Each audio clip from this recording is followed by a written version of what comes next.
بسم اللہ الرحمن الرحیم الحمد للہ والصلاة والسلام علی رسول اللہ وعلی آلہ وصحبہ ومن والاه وبعد۔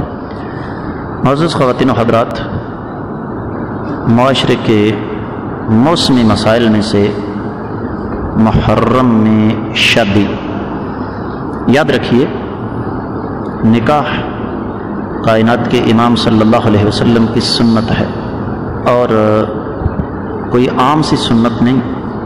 اللہ کے نبی صلی اللہ علیہ وسلم نے ارشاد فرمایا، جس نے نکاح کر لیا اس نے اپنا آدھا ایمان مکمل کر لیا، اسے باقی آدھے کی فکر کرنی چاہیے۔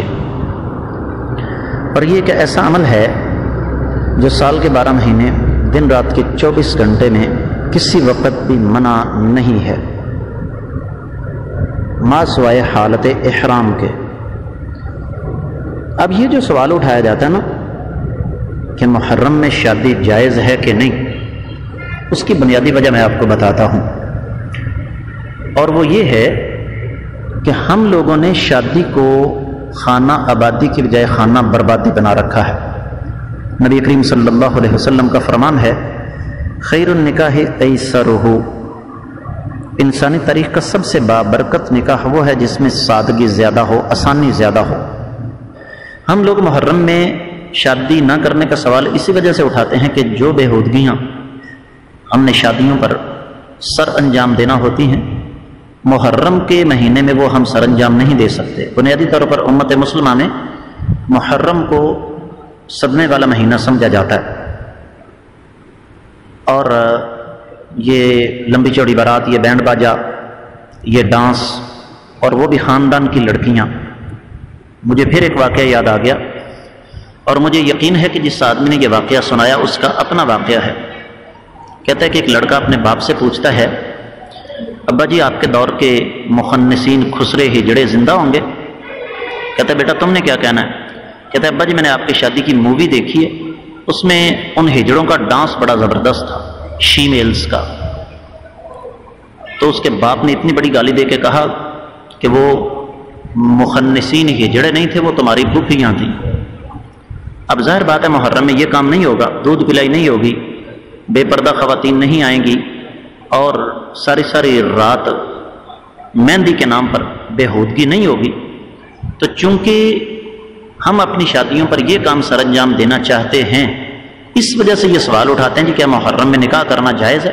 نکاح تو سیدنا حسین رضی اللہ تعالیٰ عنہ کی اولاد کا بھی محرم میں ہوا ہے، بے شمار صحابیوں کا، نبی علیہ السلام کی بیٹیوں کا، نبی علیہ السلام کے جلیل القدر صحابہ کو ہوا ہے۔ لہذا محرم میں نکاح حرام نہیں۔ میں اس کے لیے ایک مثال آپ کو دوں گا۔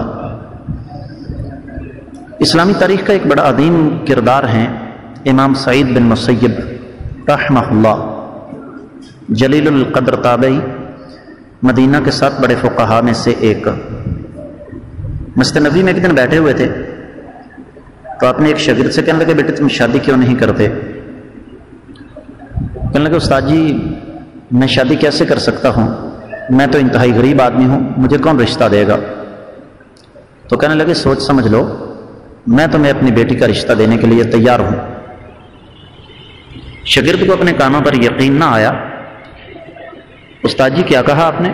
کہنے لگے بیٹا تمہارے کانوں نے بالکل درست سنا ہے، تم کوئی عام آدمی نہیں ہو، تم نے مجھ سے علم حاصل کیا ہے، مجھ سے زیادہ تمہیں کون جانتا ہے، تمہیں رب کائنات نے علم سے نوازا ہے، لہذا میں تمہیں واقعی اپنا داماد بنانا چاہتا ہوں۔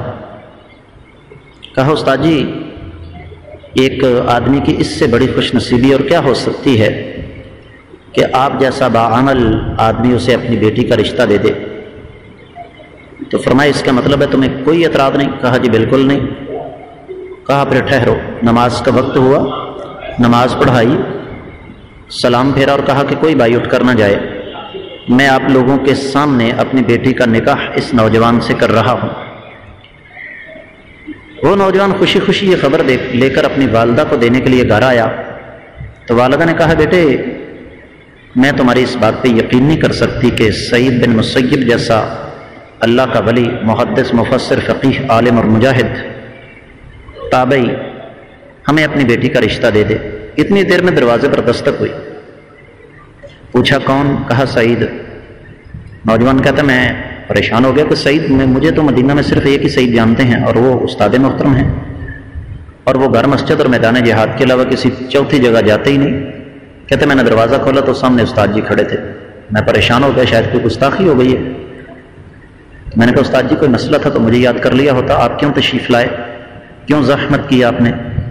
تو فرمایا بیٹا مسئلہ اس قسم کا تھا کہ مجھے خود آنا پڑا، میں نے سوچا جب تمہاری شادی ہو چکی ہے تو تم اکیلے کیوں رہو، میں تمہاری بیوی کو ساتھ لے کر آیا ہوں، اور بیٹی سے کہا چلو بیٹا اپنے سسرال۔ سعید بن مسیب کو دنیا سے گئے کتنا عرصہ ہو گیا، 106 ہجری میں وہ فوت ہوئے تھے۔ ان کا نام آج تک زندہ کیوں ہے؟ کہ انہوں نے نبی علیہ الصلوۃ والسلام کی اس حدیث پر عمل کیا کہ نکاح جتنا سادہ ہوگا اتنا ہی فائدہ ہوگا، لیکن نکاح کے موقع پر یہ جو بےہودگی ہیں یہ حرام ہے۔ اللہ تعالی ہمیں سمجھنے کی توفیق عطا فرمائے۔